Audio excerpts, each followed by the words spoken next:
Chers auditeurs, chères auditrices,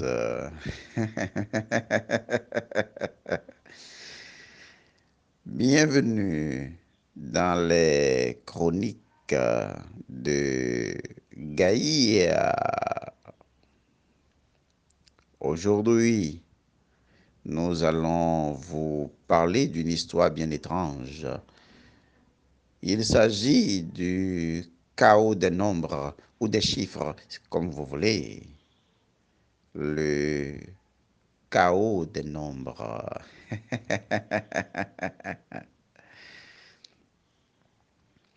Bienvenue dans la florissante cité de Gaïa.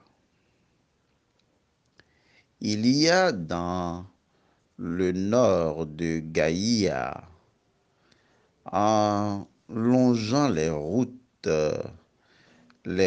cachées menant vers les majestueuses montagnes de Noturu. Il y a le temple de Néphérou. Le temple de Néphérou se trouve dans la sainte ville de Néfer.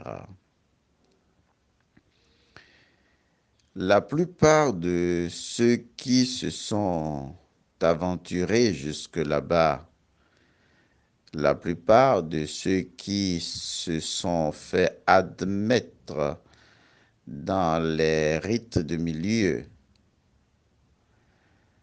la plupart ont entendu une histoire incroyable de la bouche même du vénérable grand maître du temple. Une histoire qui, au dire de ce maître dont j'étais le nom, une histoire qui peut vous plonger instantanément dans l'illumination du Jivana Mukti.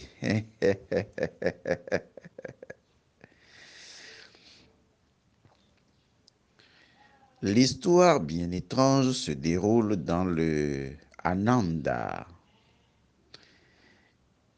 Il s'agit d'un curieux échange dans le Ananda entre les nombres ou les chiffres. C'est comme vous voulez. Cette histoire commence lorsque l'unité et la dualité décident de commun accord subitement de régler définitivement leurs différends, le différend qui les oppose depuis l'éternité. L'unité et la dualité conviennent que la discussion devra se faire dans un lieu précis, dans les champs de Haru, dans la chambre 10 du Déner. Le grand architecte de la perfection, dans l'idéation divine, à savoir le 3, est convié rapidement à la tâche par la dualité pour proposer une maquette convenable qui puisse satisfaire la vision, l'intention, la motivation de l'unité. Le travail fini, à la vue de la maquette, l'unité s'émerveille de plénitude et de béatitude comme par enchantement éveillé. Sorti de nulle part, le 4 s'invite dans le débat et ajoute qu'il faudra forcément délimiter un espace précis dans les champs de Haru. Il complète en affirmant de façon hautaine que lorsque l'unité parle, qu'il est celui qui la comprend le mieux. Autrement, tout le monde va se perdre dans l'infinité de Haru. L'unité trouve l'intervention du 4 très précieux, tout en faisant remarquer le sourire complice de la dualité dans ce jeu. Les choses en sont ainsi, sans vraiment avancer ou évoluer durant toute une éternité, quand, par naissance spontanée, le 5, dans son quinaire, vient dénoncer le comportement du 4. Il dit que le 4 est un individu qui aime faire du surplace, parce qu'il s'accroche trop à sa stabilité et que cela pourrait conduire à la stagnation. Que depuis son intervention, depuis une éternité, si ce n'est pas que lui, le 5, vient de rentrer dans le jeu, les choses n'évolueront jamais. L'assistance divine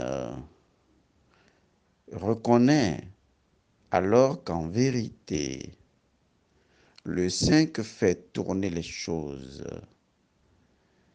Il ne fait que faire tourner sans arrêt les choses, le mouvement. En fait, voici le secret. Le 5 a une maladie congénitale, une maladie des yeux. Le 5 ne voit que du tourbillon.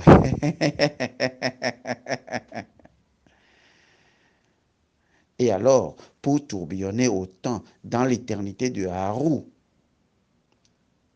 il aura besoin de forces racines, comme si ce tourbillon l'engendrait inéluctablement. Et c'est dans cette masturbation du 5 que le 6 arrive au monde par la force racine du 5 lui-même. L'unité voit alors que les choses sont en train de prendre des proportions nouvelles et farouchement constructives, car la chambre 10 doit effectivement se reposer sur de la force pour libérer la puissance. C'est à ce moment, c'est à ce niveau qu'une chose bien curieuse se produit. 6 vient déclarer à l'unité éveillée que sa force est quasiment non maîtrisable, hormis lorsqu'il travaille avec le 7 en toute complicité et intelligence. Pour la première fois, oh oui, pour la toute première fois, l'unité éveillée voit de la collaboration dans le comportement du 6 et trouve l'idée innovante et intéressante à mettre en expérience. Oui, pour la première fois. Seulement, voilà, seulement, 6 est un être espiègle. 6 est cachotière, voire démon. En réalité, oui, en réalité, 6 entretient une relation incestueuse avec son enfant le 7. Le 7 qui, lui, se vautre bien dans son repos et dans son équilibre, dont d'ailleurs le 6 a grand besoin. Avant que l'unité ne constate le pot rose, le piège, voilà 6 et 7 couchent ensemble pendant que 5 tournent le regard vers le site de construction. Oh, le pauvre 5 qui voit toujours en tourbillon. En quelques secondes, 6 et 7 font un enfant issu de leur inceste. Dans l'effervescence des débats, il ressort que 6 adore la sexualité équilibrée.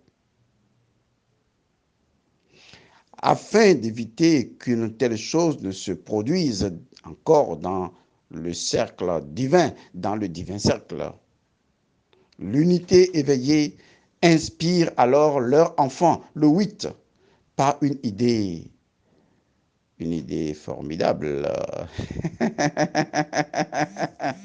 Oh oui, 8 vient se positionner rapidement entre 6 et 7, ses parents. 8 précipite dans les profondeurs souterraines le 6 et envoie le 7 dans le plus haut firmament à côté du 3, occupant lui-même le milieu. Et c'est là encore pour la première fois. L'unité sourit de joie profonde et il instruit, par conséquent, la dualité d'aller jeter un coup d'œil sur l'œuvre et son évolution. Malheureusement, ou heureusement,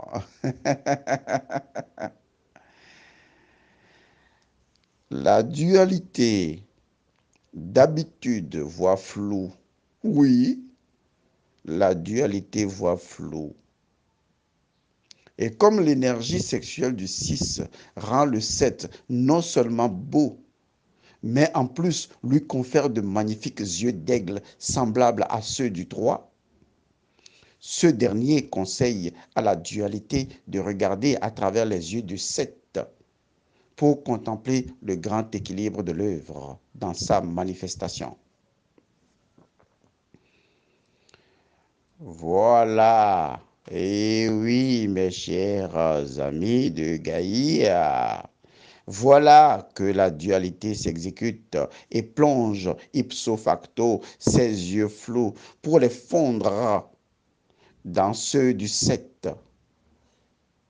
Il voit que l'œuvre n'est pas encore manifeste et il en informe l'unité qui gronde de colère et d'impatience. L'unité arrache alors les yeux de la dualité et les yeux du septénaire, le fameux 7, et les mélange à la force sexuelle du 6, le grand sénère. Il fabrique alors le novénaire, le bon 9, et comme mission à lui donner de procéder immédiatement à la manifestation de la chambre 10 dans les champs de Haru en tenant compte des mesures de tous les nombres et chiffres.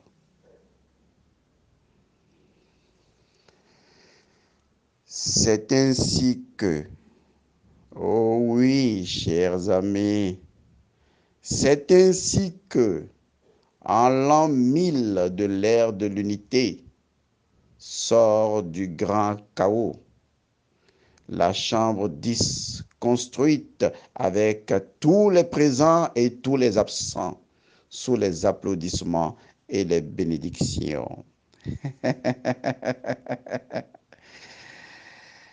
Étrange, n'est-ce pas? Vous avez dit étrange. Bienvenue dans les chroniques de Gaïa, El Monsieur. El Monsieur Godson.